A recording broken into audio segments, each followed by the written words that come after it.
Hello everyone, it's Dawn and welcome back to my channel. Well, as promised, we're going to have a break from the Doll's House projects, and thank you to everyone who's given such wonderful, encouraging and positive remarks. I really do appreciate it. So today we are going to be making a greeting card. Now, as you can see, I've made a tiny bit of a start, and it is a tiny bit. So this is a 5x7, and that's what it looks like on the back and on the front before I put any papers down. Now, I am using my papers today. Well, not all of them, but some of them. I've still got loads of papers left over. So I thought we'd have a go at using up our papers today, or some of them anyway. And this, I think it came from Crafters Inspiration, but don't hold me to that.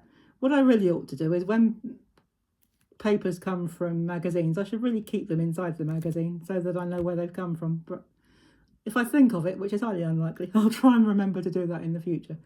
But what we're going to do, I've just cut this down, this particular paper, to a 5x7 and stuck it down with some glue. Now, if you wanted a really quick and easy card, you could leave it like that and that would be absolutely fine. It's a gorgeous paper. It's one of these papers you don't really need to do anything with. But of course, we're not just going to leave it like that. That would be a rather pointless video. We're actually going to make what I'm calling, it's not a true, I was going to say tunnel card. It's not a true tunnel card, because a true tunnel card, you'd need to make all these concertina bits, but we're not doing it that way. This is an easy version of a tunnel card. And you will need 3 mats, which all measure 5x7. Now you'll see why they all measure 5x7 as we go along. But the other thing you will need, this is going to be a type of aperture stroke tunnel card, but you'll see what I mean when we assemble it. So you will need 3 dies. Well, just to keep it easy, we'll call it the smallest, the middle and the largest die.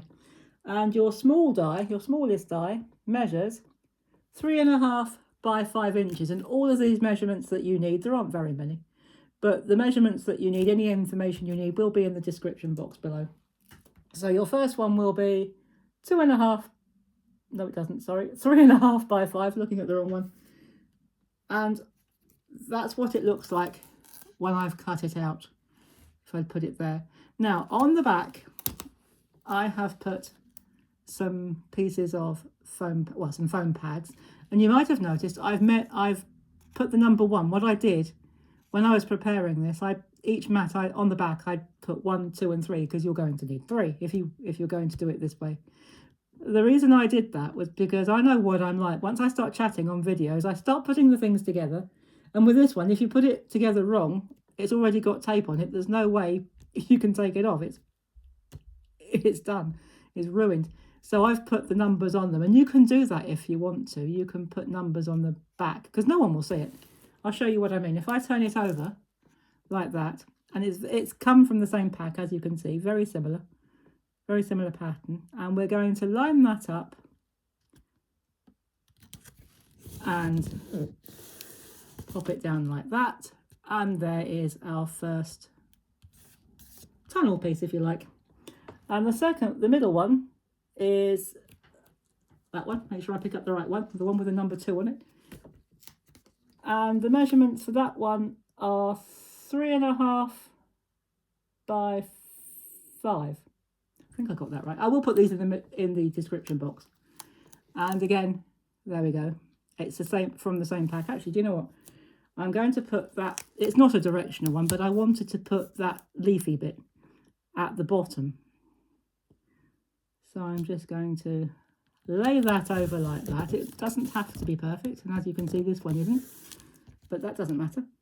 And the third one, again, it's a 5x7 mat, and the largest die is 4.5 by 6.5, and these are all ovals. No, it's not, it's 4.25 by 6.5, I do beg your pardon.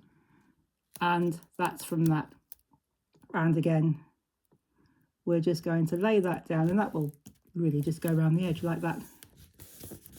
And now we have a really, really pretty card. Now, you can leave it like that if you want to, but you could also take it just one step further if you really wanted to.